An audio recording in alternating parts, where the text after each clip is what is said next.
అమ్మ మీ పేరేం పేరమ్మా? సుజాత సార్. ఎక్కడమ్మా? ఏ ఊరు మీది? మాది భూత్పూర్ సార్. భూత్పూర్. ఇక్కడ మహబూబ్ నగర్. అవును సార్. భూత్పూర్. ఏం చేస్తుంటారమ్మా? మేము హౌస్ వైఫ్ సార్. హౌస్ వైఫా? అమ్మా ఇప్పుడు ఎంపీ ఎలక్షన్స్ వస్తున్నాయి కదా, ఐడియా ఉందా? ఎంపీ ఎలక్షన్స్లో మీ మహబూబ్ నగర్లో మీ భూత్పూర్లో ఎవరు ఎట్లుంది, రాజకీయం ఎట్లుంది? ఉంది సార్. ఈసారి ఇంత ముందుకు కాంగ్రెస్ పార్టీ ఒక 60-70 సంవత్సరాలుగా పాలించింది సార్. ఈసారి ప్రజలకు ఇంత చేంజ్ వచ్చింది ప్రజల్లో కూడా. మళ్ళీ టీఆర్ఎస్ పార్టీ కూడా అవకాశం ఇచ్చిండ్రు. కేసీఆర్ మాత్రం వాళ్ళ కూతురికి వేల కోట్ల లిక్కర్ స్కామ్ తివార్ జైలుకి పంపించింది కదా సార్, రీసెంట్ గా పంపించిండ్రు. మళ్ళీ వాళ్ళ కుటుంబం మొత్తం ఫ్యామిలీ ఒకరి తర్వాత తోయ కొద్దీ రత్నాలు దొరికినట్లు వస్తూనే సార్. మొత్తము ఇన్ని వేల కోట్ల ప్రజలను మోసాలు చేసుకుంటా ఇన్ని ఇట్లా చేస్తే ఇంకా వాళ్ళకి కూడా ఇంటికి పంపించిండ్రు, టీఆర్ఎస్ పార్టీని పంపించిండ్రు. నెక్స్ట్ ఇంకా వాళ్ళని చూసిండ్రు, వీళ్ళని చూసిండ్రు. ఇప్పుడు అవకాశం ఏంది, మన మోదీ పైన ఉన్నాడు, మన దేశాన్ని ఎంతో అభివృద్ధి చెందిస్తున్నాడు.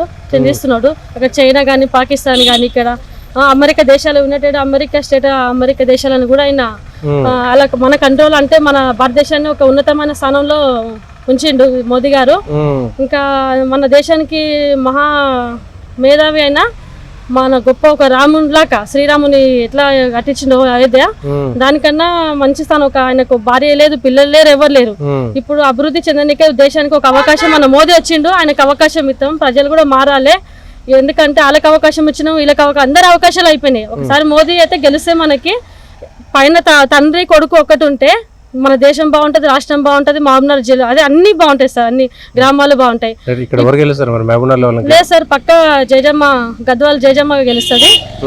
ఇంకా అవకాశం లేదు సార్. ఎందుకంటే కాంగ్రెస్ పార్టీ 6 హామీలు ఇచ్చింది, ఒక హామీ కూడా నిలవరించలేదు. బస్సుల్లో ఆడవాళ్ళు ఎట్లా అంటే ఆడవాళ్ళు మేము తిట్టుకున్నట్లే ఉంటుంది సార్. ఎందుకంటే ఏడవో సీట్లో కూర్చున్నా ఏందమ్మా పో అన్నట్లు డ్రైవర్లు తీసి వారేస్తారు. కండక్టర్ వాళ్ళు అసలు బస్సు కరెక్ట్ గా స్టాప్ లేదు, వాళ్ళు చిగలు పట్టుకొని కొట్టుకుంటున్నారు.